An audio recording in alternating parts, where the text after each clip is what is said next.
So Alison, do you want to introduce yourself and tell people a bit about you who don't know who you Yeah, are? amazing. So my name is Alison Chinn, and I'm a pet portrait and wildlife artist.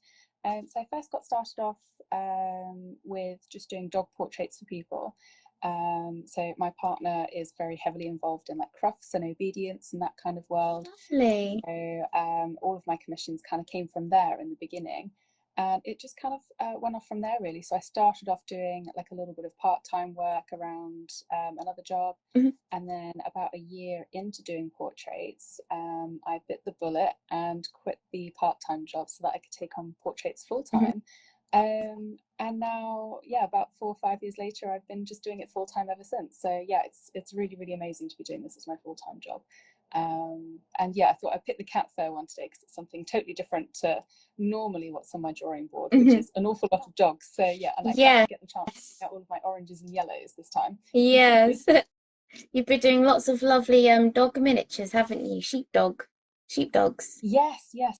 So we've got a collie at home, so that makes sense for me to kind of start off with collies. Mhm, And I wanted to do a large collection of miniature dog mhm, portraits mhm. of the collie breed, and eventually get round to all the other breeds as well. So I'm currently working on all of my German Shepherds for the German Shepherd collection. Oh, wonderful. And I've had an awful lot of requests by people for me to do some sausage dogs as well. So we're going to have to bring those in soon as well. Mhm. So if you've got a sausage dog, ping me across your pictures and we might appear in my collection. But yeah, I'm really enjoying doing the little miniatures. I'm not sure Mhm, what it is about it. It's not the sense that you can sit down and get something done much quicker, but I'm also really, really enjoying using that, like the pencils at their utmost mhm. sharpest to try and get all these little details in such a small little space. I just find it really, Yes. yeah, really therapeutic and really, yeah, really enjoyable. It's definitely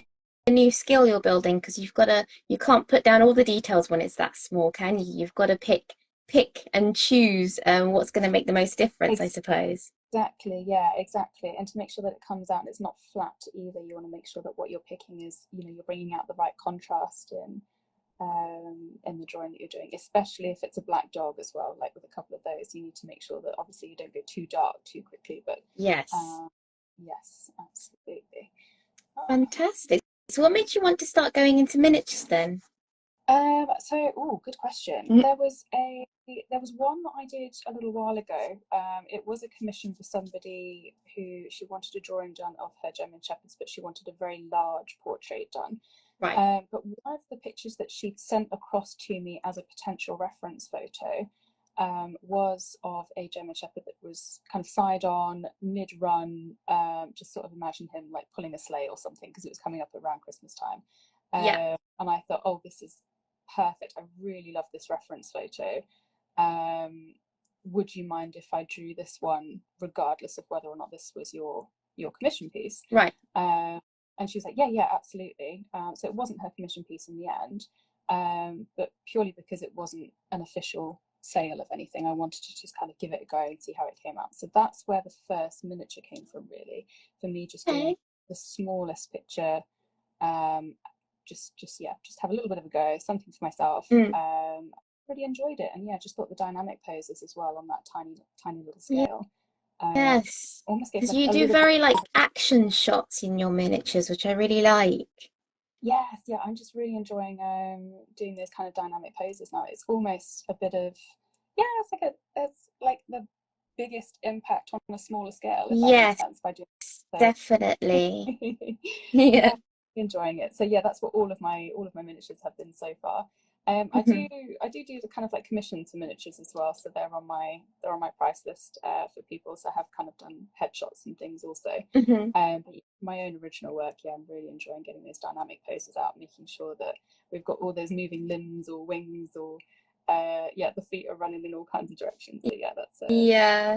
really Oh, that's enjoyable. wonderful. And how big are your So miniatures? I start them on a 6 by 6 inch piece of paper, Yeah. but the actual drawing is probably more like 4 inches square. Mhm. Uh, so there's a little bit amount of negative white space around the Yeah. edge. Just I love that. I think it's perfectly balanced the way you do that. oh, thank you.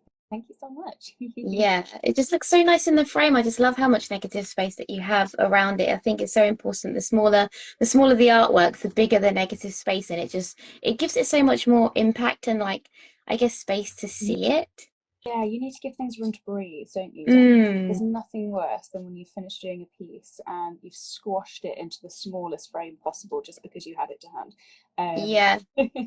So I work with a local framer of mine who do really, really fabulous work, E-frame, Hmm. that I've got a code for actually. So if anyone's looking for framing, that code's going to apply. Nice. Oh, what's the code? Oh, it's ACI Hmm. 1010. Nice. Okay. ACI 10.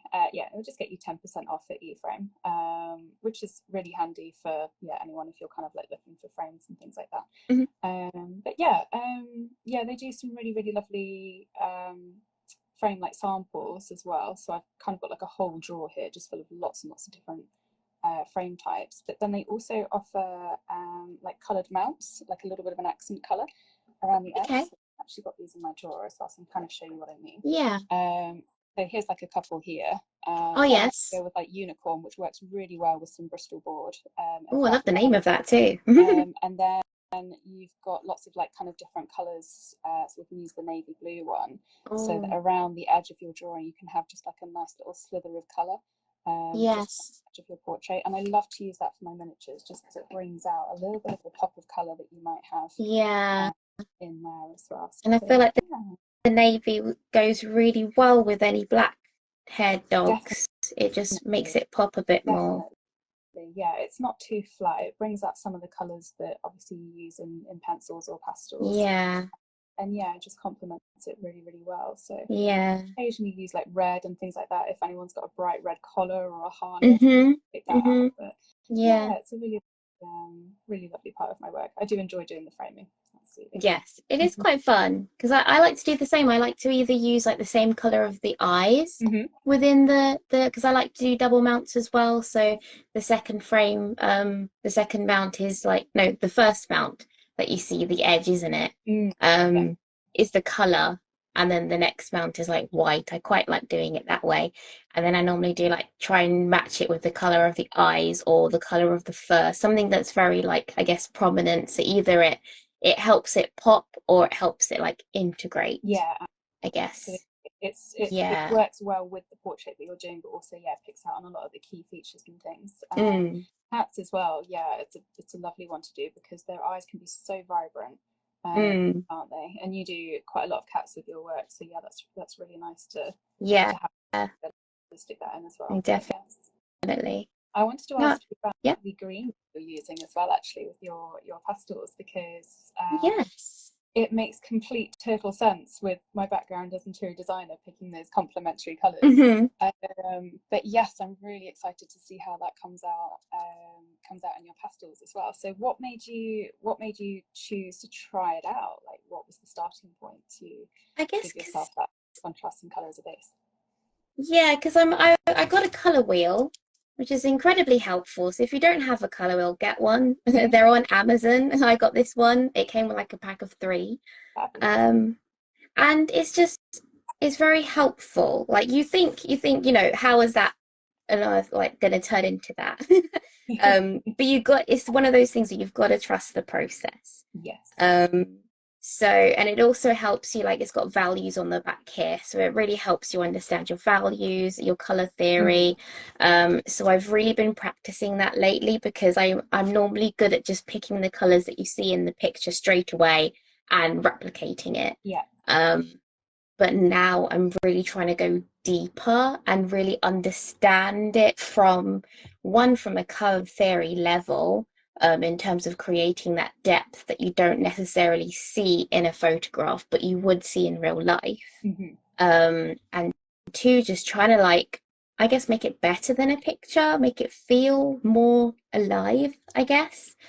Um, and then you always see like people when they're doing portraits, they always like use the green under the skin. And I tried a bit that with the human portrait version of this book. So here I tried that. So that's all green I did on the undertone for this one. Oh But right. it you can't see the green though, can you? It's No. like it does completely cover.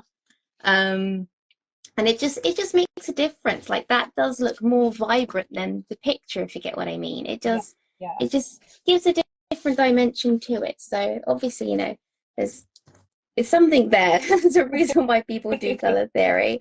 And I thought, I might as well like actually do it and like feel like a proper artist doing it than just Yeah, it's definitely copying the colors I see. right, for sure. Yeah. So like the science behind that makes sense because in real life, yeah, you're right. Like you would see an awful lot more like hues and color than you Mm, would if you're copying something from a drawing. There's only so much that a camera can pick up, whereas exactly. like human eyes in real life, yeah, you see an awful lot more.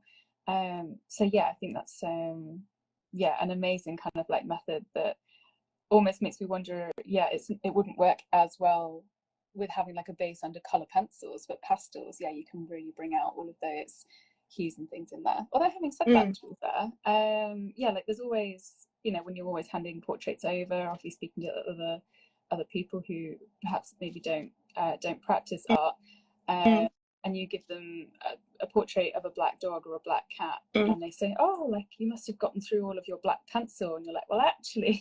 Yeah.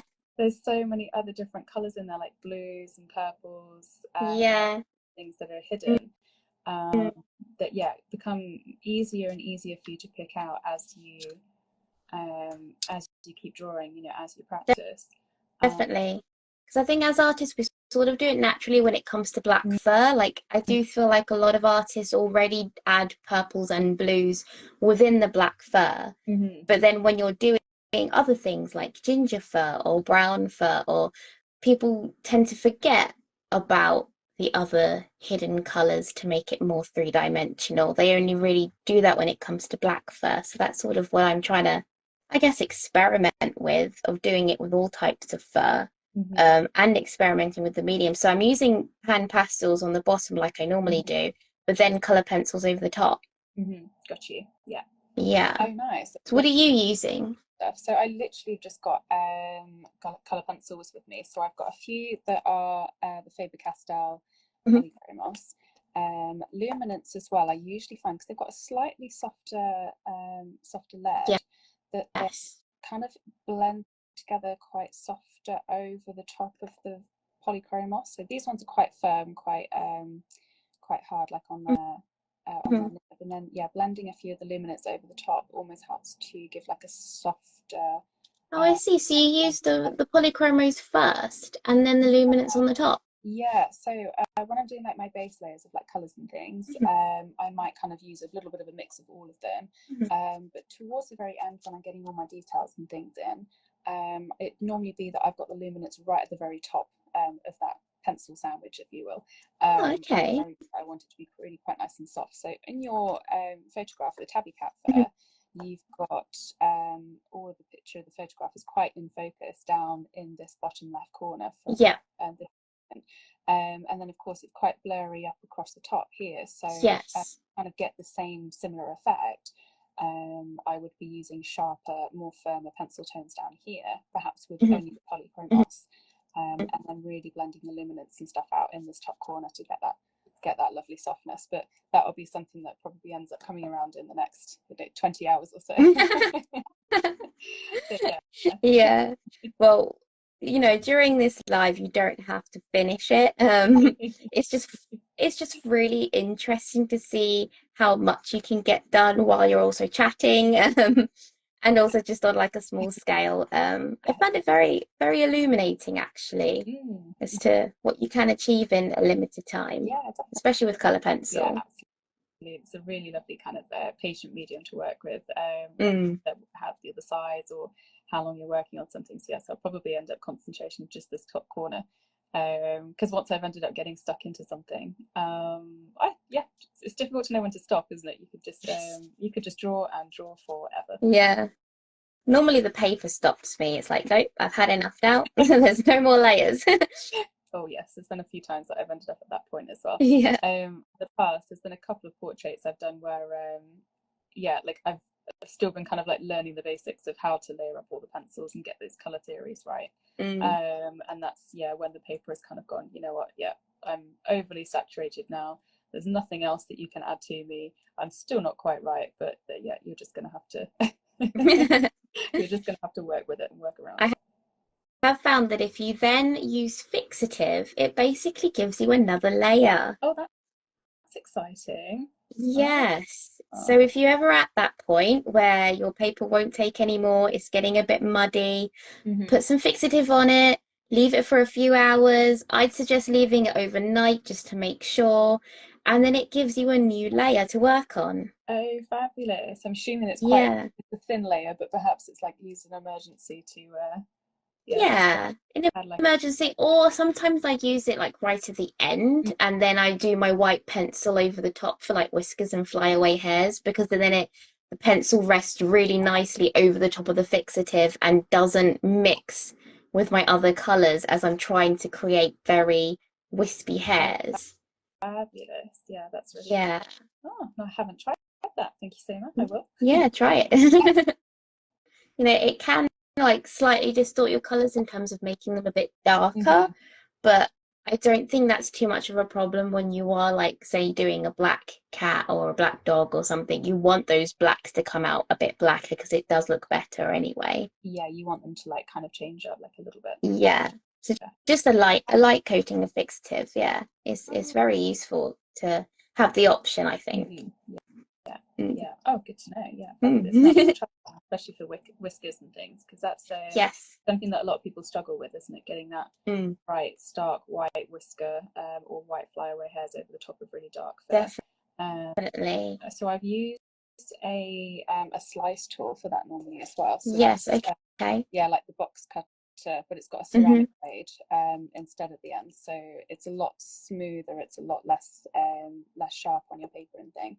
Hmm. So you can use that like at different kind of intervals as well, like over your paper. So whether you want to almost indent the paper first to pop in any Yeah. whiskers or like firm hairs, and then you've almost got like a trench that you can then fill with other colours like white, or if your whiskers are a little bit two tone, Hmm. um, you can add some extra colours into those as well. Hmm. Or also for scraping away some layers of pencil, or I suppose pastel as well, although I've not given it a go with pastel pencils, to reveal any of the colours like that you've got underneath. So you know when you were a kid and you had like a rainbow sheet of paper, and then you put some oil pastels or black crayons over the top, and then Yeah. you get a little scrapey tool and you could scrape away some of the black. Uh, Yeah. yeah, to make like little rainbow patterns. Yeah, it kind of works in like a similar way to that. Yeah. Um, but yeah, you just got to be careful with how firmly you then like dig into the paper, so you're not actually scratching and gouging enormous amounts out. It's just Yeah. like a very soft scratch. So yeah, Yeah, you can very easily just press slightly too hard and start tearing your yeah, paper. definitely. Yeah, definitely. It took me a little while to get used to it, but yeah, it's one of my favorite tools that I love to use right at the very end. Yeah, And it helps with same like here. wiry dogs and things like that. Mm. I find as well. No, it's very helpful, and I use the slice tool all the time. I recently bought that other slice tool, the thinner one that I've seen some other artists use, but I'm not quite sure about it. I feel like it's not as because it's so much thinner. Mm. For some reason, I can't quite get the angle right. Do you know what I mean? Yeah, it's When you're almost trying to uh, do it. flat, isn't it? The handle as well. Is it almost just like a flat rectangle? Yeah, it's completely flat compared. So that's the one, like the original, I suppose, Yeah, that the everyone one started from using, birth. and then Yeah. they've come out with this one as well. Oh. Um, but yeah, it's complete. So it's a bit weird to hold as well because Mhm. it's so flat. Yeah, Um, because you almost want to hold it at so too many things in my yeah, hands now. yeah, Made it like a bit of an angle, don't you? yeah. I like But to be able it's to twist it as I'm flicking things mm, away. So yeah, having like a much flatter blade. Oh, interesting. Yeah. How long have you yeah, it is had much time only a to couple weeks, so I haven't Mhm. experimented that much yet. I will experiment a bit more, because I have heard that some people swear by it and they love this one more than this one. So I Uh, just want to figure out why. I need to know. Yeah. Yeah, yeah. Like, why is it so much better? Like, just tell me your secrets. Yeah, perhaps it would take some getting used to, yeah, for that one. But Yeah. yeah, I suppose if it's slightly thinner and slightly fatter, once you get the hang of it, then yeah, maybe it'll be your next new favorite tool. Yes, it might be. Yeah, so have you ever done like any competitions or exhibitions? Good question.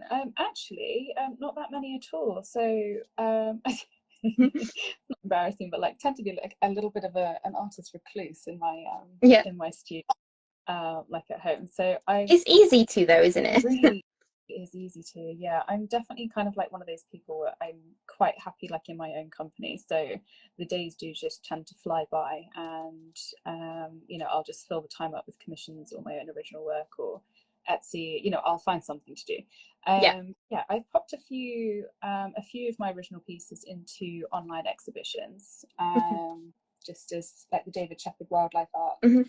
Foundation. I think Jackson's Art. I've done a couple like in the past as well that I've applied these to. But when I say a few, I mean like maybe 2 or 3 times I've done this Yeah. over my art career. So it is something that I definitely want to get into a lot more of. Mhm. And I started with the kind of like exhibition vibe by getting into craft markets and art markets Okay, yeah. last year as well. So it was another thing that I didn't really have an awful lot of original work or prints Mm, or anything could take because all of it was commissions. yes, that's And the thing with being a commission artist. You don't actually have anything to show. yeah, yeah, yeah, exactly. And I suppose like even though the rights are always like retained with you as an artist, Mm. still felt like I wanted to ask for clients' permission to actually then create, cards or prints and things from that work because it's a personal thing, isn't it? Like your pet and your dog. So I wanted to, Yeah. And yeah, it can be very sensitive, especially if their animals passed away. They might not want, pictures of it yeah, everywhere. exactly, exactly. So that's why, yeah, I wanted to give people kind of like the option to say, actually, no, I'd rather keep the commission as a I'm the only one that's got this drawing of my pet, things like that. Whereas other people, they're really quite happy to be like, yeah, sure, like Mhm. make some cards of Dotty and stick them all over all over Yes. eBay and Etsy and like all that sort of stuff. But yeah, so yeah, I've gone completely off track now as well. We were talking about exhibitions, weren't we? Yes, sorry. Um, no, I do this all the time. Yeah, so like in terms of exhibitions and stuff, yes, it is something that I also want to get into a lot more of as well. Mhm. And just by creating like my own original work, really. So the piece that I'm working on currently, I think I would love to stick into an exhibition like online. Okay. It What is is it? it's a 19-inch square piece of a kestrel mid-flight. Oh. So I do have it on my drawing Oh, board. I can let's probably see um, if you can. briefly if I move everything else out of the way. Sorry. There we go. Yeah. So he's up on my drawing board at the Oh, moment. beautiful. He's 19 inches, so he is quite big in the sense that it takes me a good few hours to kind of like sit down and then actually just get stuck into him. But Hmm. he came with me to one of my markets in August. Actually, was it August or was it September? Oh no, it was Hmm. September. And he was great, like a really lovely like talking point to have there. Yes. Um, So while detailed. and stuff. It's just nice to kind of like work on something like bigger scale in between all of my smaller scale like miniatures and things like that. But this Hmm. is my first bird as well, so trying to get that kind of transparency in the feathers and like a lot of the like the shadows and things as well was Hmm. a really big challenge. But yeah, I'm really really enjoying him so far. So hopefully I'll have a few more birds on my piece like at the end. And yeah, exhibition wise and competition wise, Hmm. hopefully he'll be featuring in a few of those when he's nice and finished as well. Yes, fantastic. How do you find the difference between like furs and feathers? I found it's quite different to be fair, like in the beginning, because Hmm. there's the fur. I almost feel like I can layer it up and layer it up forever and ever. But feathers, I feel a little bit more limited in the sense of how much I can put down with Yeah. pencils. So I did spend a good probably 10 hours on just one feather, just to try and getting into it Yeah. and testing it out and seeing how it came out. Yeah. And then yeah, so I think I've kind of got the hang in the sense of that I'm actually starting to put in the veins of the feathers right from the get go. Whereas with fur, I can almost just do a really smooth base of what color goes where, and then Yeah. focus on that detail and stuff later on, like towards the end. Hmm. Um, but yeah, feathers, I'm just finding that I'm having to really do that right from the beginning, just to make sure that all the subtle veins in those feathers are really standing out, no matter how much color I put down. Yes. Those. But have you done many birds? No, not really. I did a live last week with Helen Carter and we did a little blue tit. So Oh. that was like my second bird Mhm. actually. Um, and it definitely looked fluffy and furry. So I haven't quite got the gist of it. I did another one with Pearl Shalahan, Mhm. um, a budgie, and again, I think I did it quite fluffy. So I haven't quite figured out how to not make it look fluffy, but it's interesting what you said about not putting too much down because maybe that's where I was going wrong because then it looks too thick. Yeah, it's like with the fur thing as well, like in cats as well, you can almost like build up and up those layers and just And I'm so used to rather than cats, fluffy. yeah. Yeah, because you just get it's easy to kind of like apply the same kind of not texture but like same oh, what's the word I'm looking for? Like the same stroke of the pencil Hmm. into whatever animal it is that you're working on. Yeah. Yeah, like with the birds, and just finding that maybe also the pencils needed to be much sharper and not very straight lined in edges, but you can almost be a little bit more precise and sharp with each color pencil line, so that Hmm. when it was giving you that kind of weather vane, well, not the weather vane, but like feather vane um, Hmm. texture, like over the top. But yeah, I did a robin with the girl that I tutor Yeah. recently as well. And this is something that we were working on kind of like together. And yeah, at the same time, yeah, they did come out Hmm. quite fluffy Hmm. to begin with. But yeah, once we got into it, yeah, we were able to kind of like determine exactly, where we were going wrong, making sure that we had some really nice, lovely sharp pencils to get all those Hmm. sharper points in. It's almost just, yeah, slightly sharper, I think, Yeah. on certain feathers, because especially in parrots as well, like you might see this in some photos of parrots. I think you've actually got one in your book Possibly, from yes. yesterday. So yeah, let me see if I can. Yes. So on the feathers for this guy, Yeah. all of these straight lines that you've kind of got in this feather texture, it's almost it's so sharp, and it's so contrasted between the light colors and the dark colors. Mm. Like taking away the context that it's a parrot, it's almost like scales or like rock Yes, shells that's true. on top of each other. So yeah, like yeah, it's definitely like a completely different texture. Mm. And like I did look at this one and think, oh, should we give it a go? We'll try. I'm glad you didn't. I thought I'm not not ready. safe.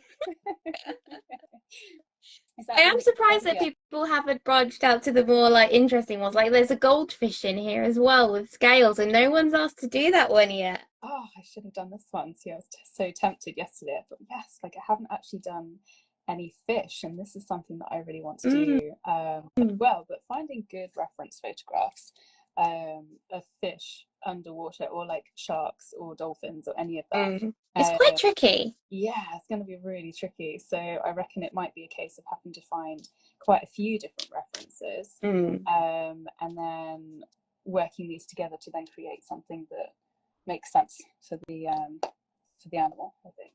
Where did I Yeah, put my? yes, definitely. I do have actually a marine version of this book coming out next year. Hey, So that will have all of the underwater.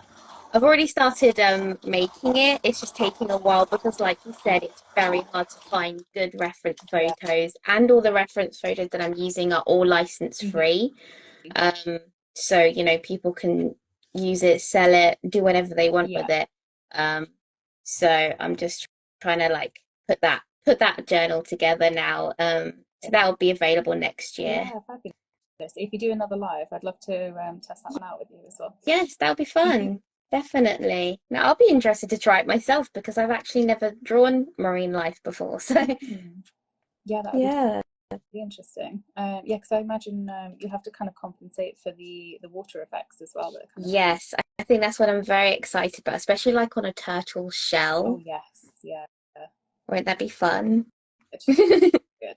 Reptiles as well. Like yeah, so far have escaped my drawing board, but yeah, Mm. they're not too There's a much. few in here. You should try it. There's a gecko that I did. I think it's number Oh 7. yes, Um, it's quite fun. yeah, I'll definitely give that a go. Yeah. right at the Have you beginning. done any in here yet? I haven't actually, no, yeah, so this is where, hence why we were struggling to find a date that works so well with the time. Yeah, you've been so I've busy. been so busy. Yeah, doing like paint workshops and the tutoring. I'm walking somebody else's dogs as well for them now as well. Yeah, my Hmm. schedule is yeah, absolutely nuts. So no, I haven't actually found the time to sit down and do any of the other drawings in this one yet. But yeah, I'm really it's yeah, it's a good book for me to sit down and actually like try something new. uh, Yeah, like work towards like different textures and different colors and things. Um, definitely. the horse part, Especially if you're feeling a bit dogged out. yes, definitely. That's the kestrel, to be fair. Yeah, just to try something completely and utterly totally new. Mm. But yeah, I'm really enjoying it so far. It's a nice kind of therapeutic way to just wind down. Oh, To definitely. make something that isn't specifically for anybody else, I think is really nice as well, just to work. Yes, that's what I'm finding because I spent all my time doing commissions and I just felt like, I'm not really, I feel like I wasn't growing, I guess, as an artist, and I just wanted to try new things. And you can't test things out on commissions because that's just scary. Yeah. Um, you need to be able to test it out on a different piece of paper on a smaller Mhm. scale, and so that's why I created these books. It's so useful to like I'm testing out pastel mat. I don't use pastel mat for my commissions because I don't trust it enough. I'm so used to smooth paper. Yeah. um but it's just fun to test it and play around. Like I'm playing around with my color theory techniques, and it's just no pressure. It's a no pressure practice, which is what I really like about it. It doesn't matter if it goes wrong because you can just pull out the square and stick in a new one. Yeah, exactly. There's no, at the end of the day, if it goes wrong, if it doesn't turn out to be exactly what you want, Mm, it doesn't really matter. You know, there's always another time that you can try, like another style, another bit of paper. Um, exactly.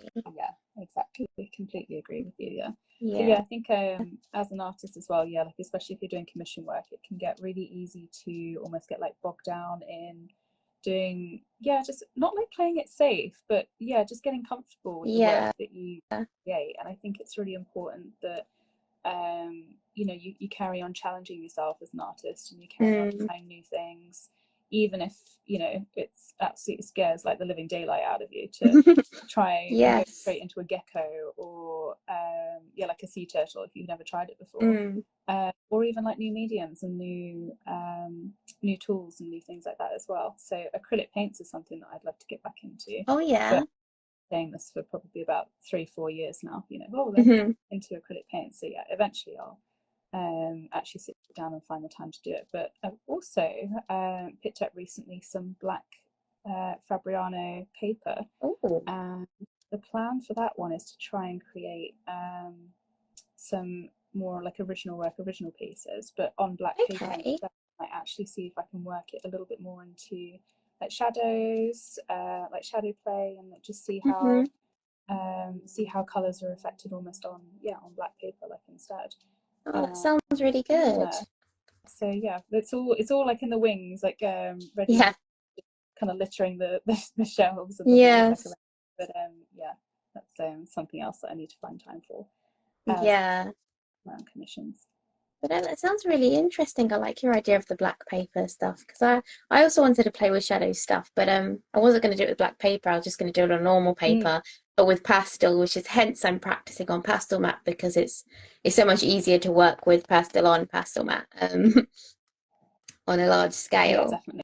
So, It's a lovely medium. I think it's what I, yeah, that's pastel mat is what I started with right in the very beginning. oh, is it? When I first bought your book, Oh yeah. actually. Yeah, just I'm not sure what it was that actually suggested pastel mat in the beginning. It might have been something that you'd said. It might have been written in your book or somewhere on Facebook, or it might have been somebody else. It's It been must so have long now. been somebody else because I've only used pastel mat this year.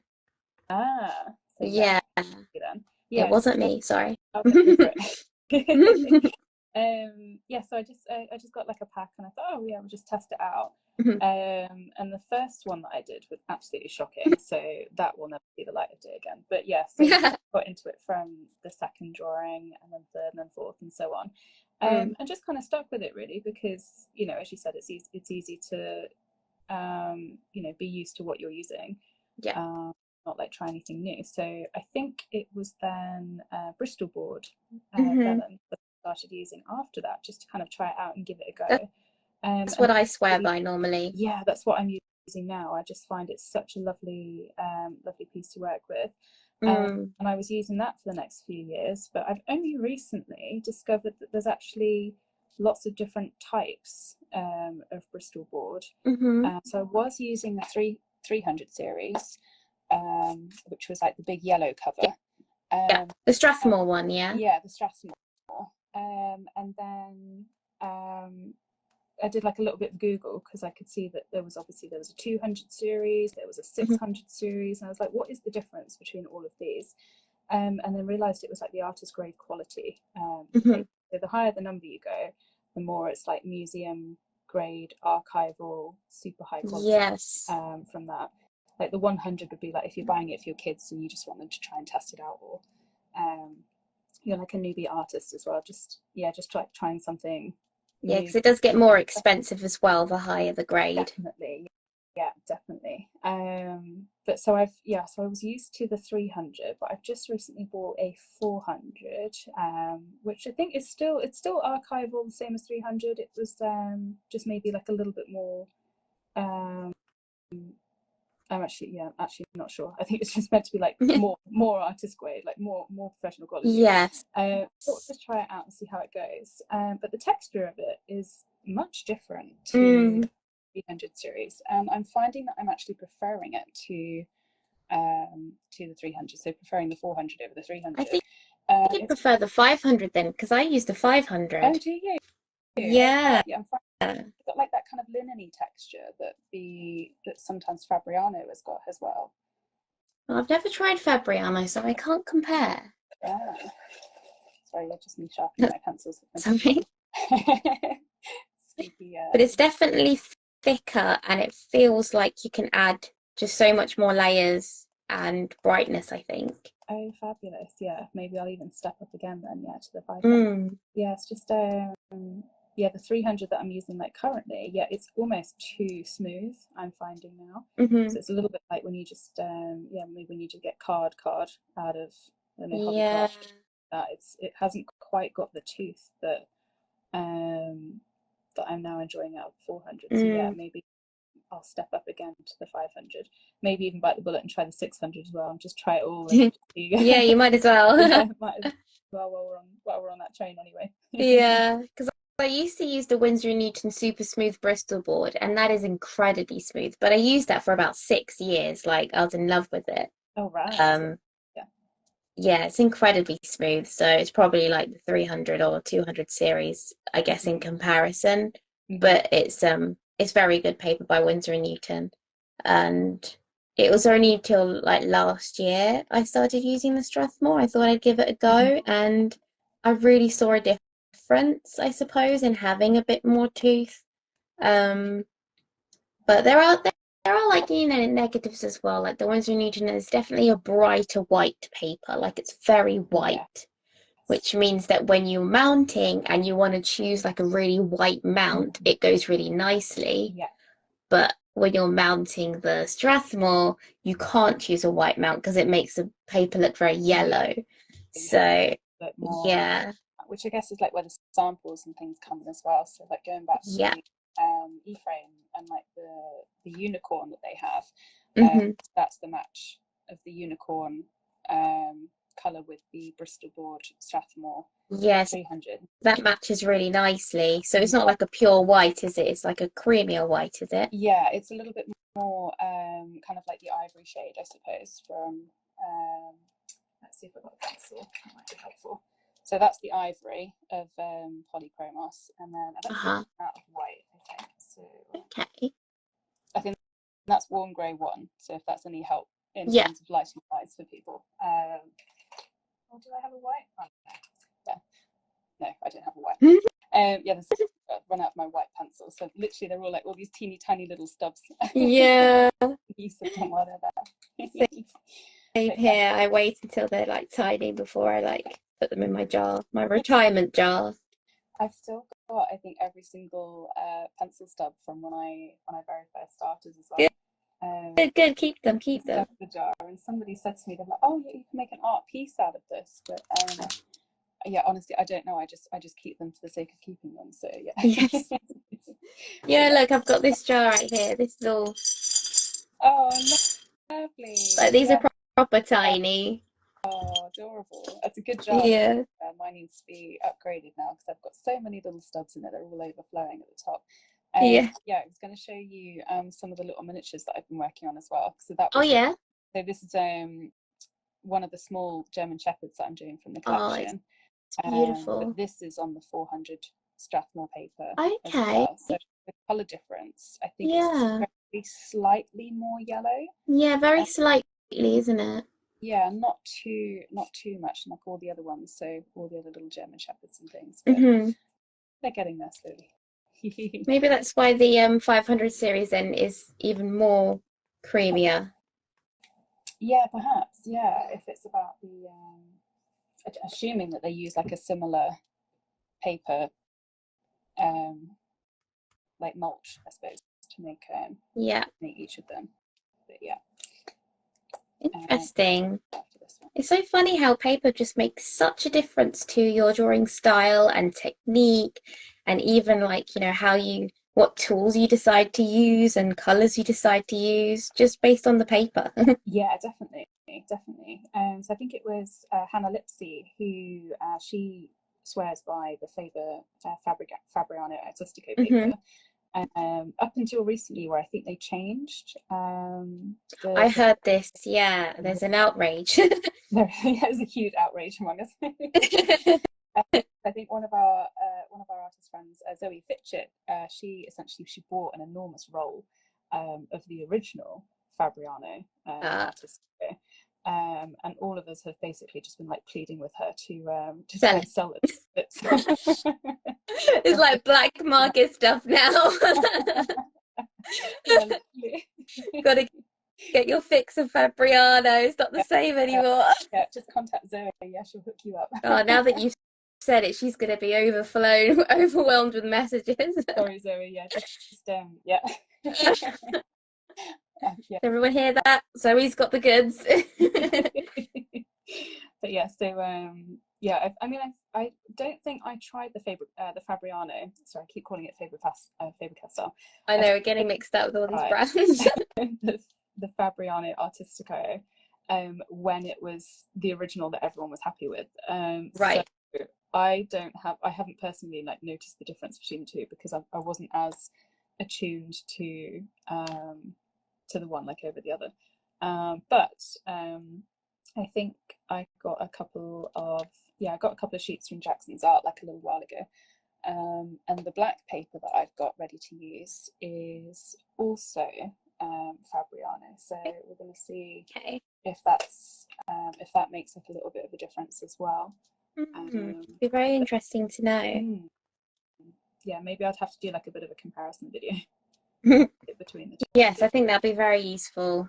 I Mm. think everybody finds it useful because the paper just makes such a difference. It's very strange. Yeah, and also like because artist materials are so expensive, it's nice when somebody else can kind of do the comparison for you, and you can kind of yeah, like check and see what other people think and get like a good variety of opinions before you go spending Yes, an because arm. all this paper is very It's expensive, really, isn't very it? You can't expensive. buy all of it and then be like, No, I don't need any of this now. exactly, yeah.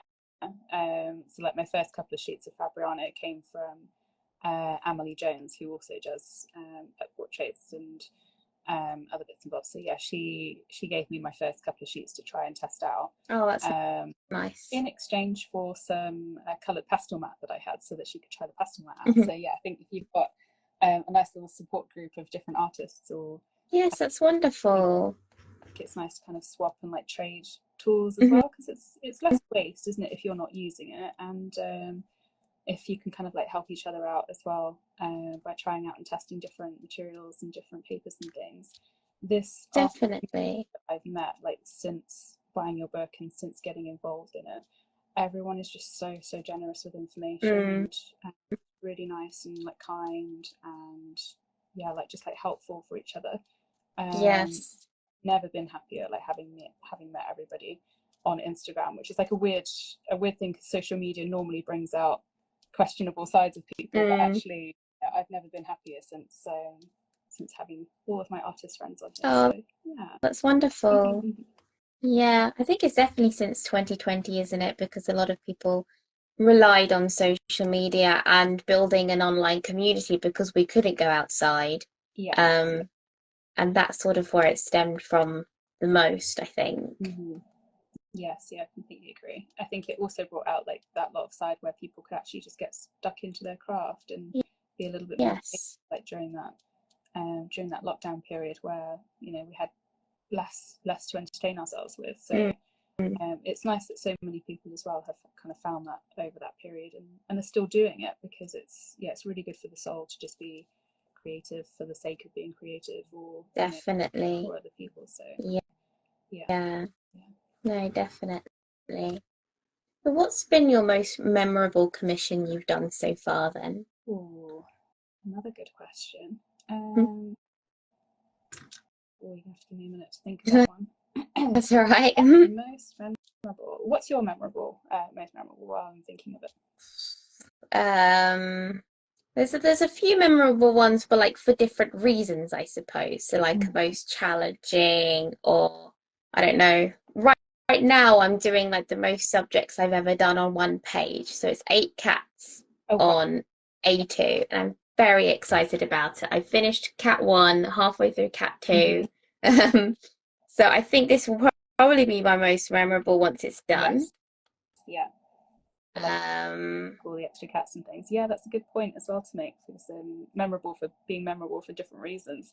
Yeah, I mean, there's like a couple that might have been memorable for maybe the trickiest reference photo to work from. We've definitely all had that. Yeah. And a commission that I've done for my parents as well, of my 2 dogs when I was growing up, so kind of like my family dogs from when I was like a teenager. It's lovely. And they basically messaged me and said, what's the biggest size that you can do?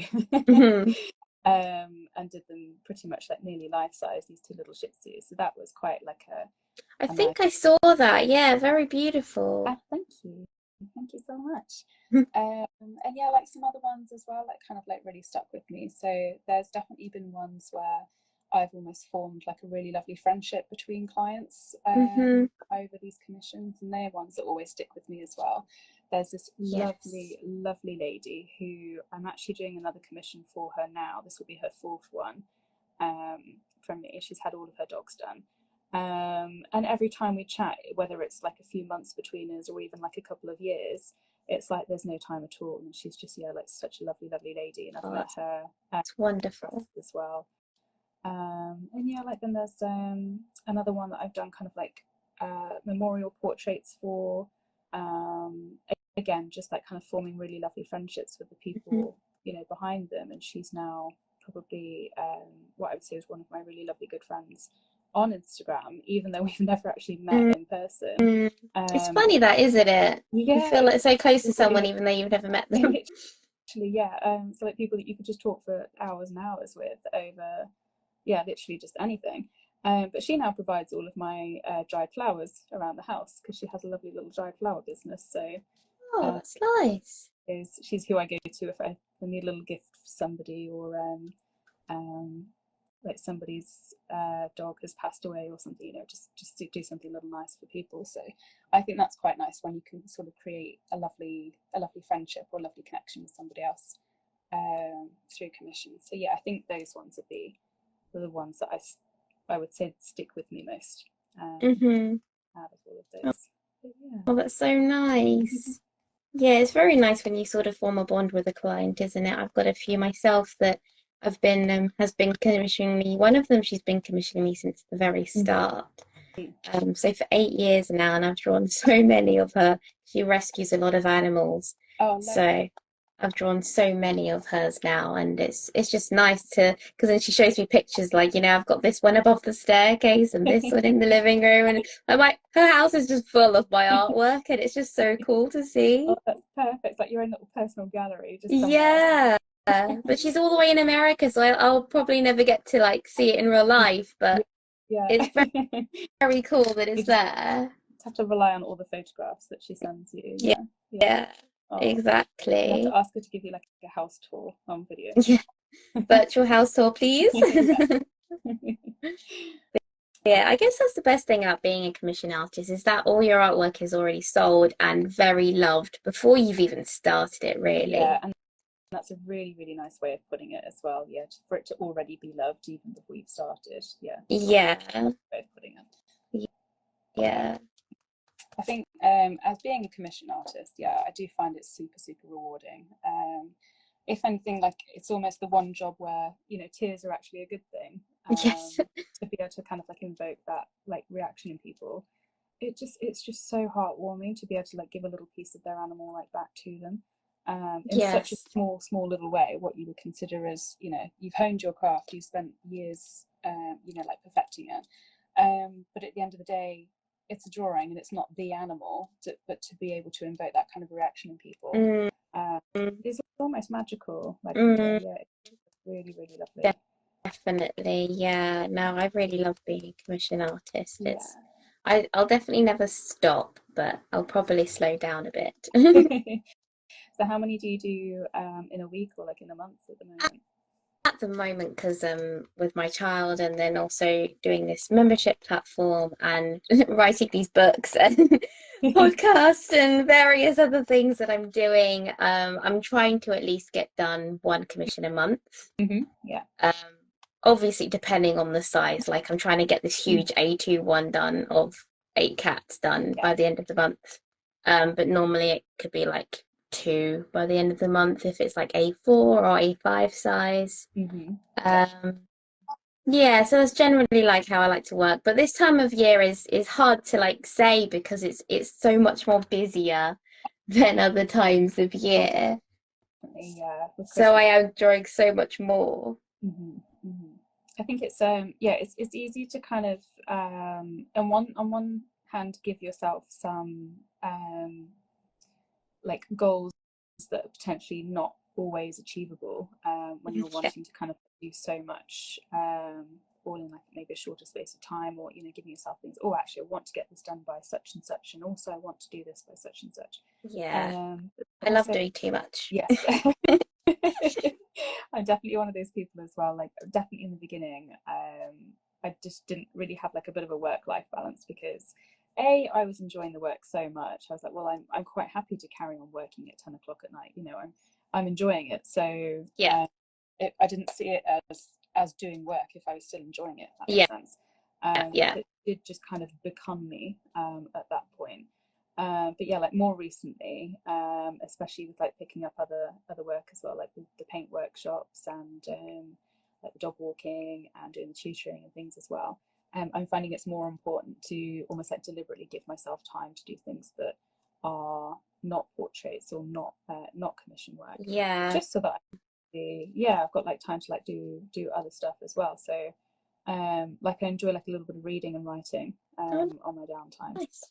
Something that kind of pops in and out of existence here there as well. But yeah, yeah, just finding the whole work really, and just I'm loving life. Yes. So yeah, No, just it is really important. When you work for yourself, it's important to have a good work-life balance. Even though you're doing what you love, it's still not good to work all the time. yeah, yeah, exactly. Yeah, you just need to do kind of like give yourself like a good break, even if it's 10 o'clock at night and you're like, but I'm enjoying this work, like this is fine, like I'm perfectly happy to email this client back until 2 a.m. Because she's over in the Yeah, US. You know, make sure that you give yourself like a really nice break as well, and you're definitely. having time of your life while also being a sensible human being and making sure that you sleep and all the other stuff. Yeah, because I remember because you have clients like on the other side of the world, I remember like, waking up sometimes 5 in the morning, like, to go to the toilet or whatever.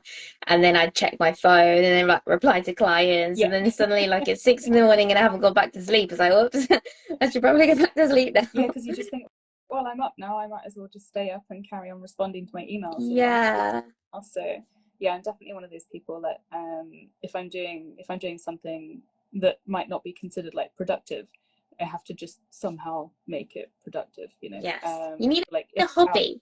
deciding what my schedule is for the day, but like there's really no need. Yeah. But now that your hobby is your business, you need another hobby. So I've taken up embroidery, so Oh, it's something very different. really?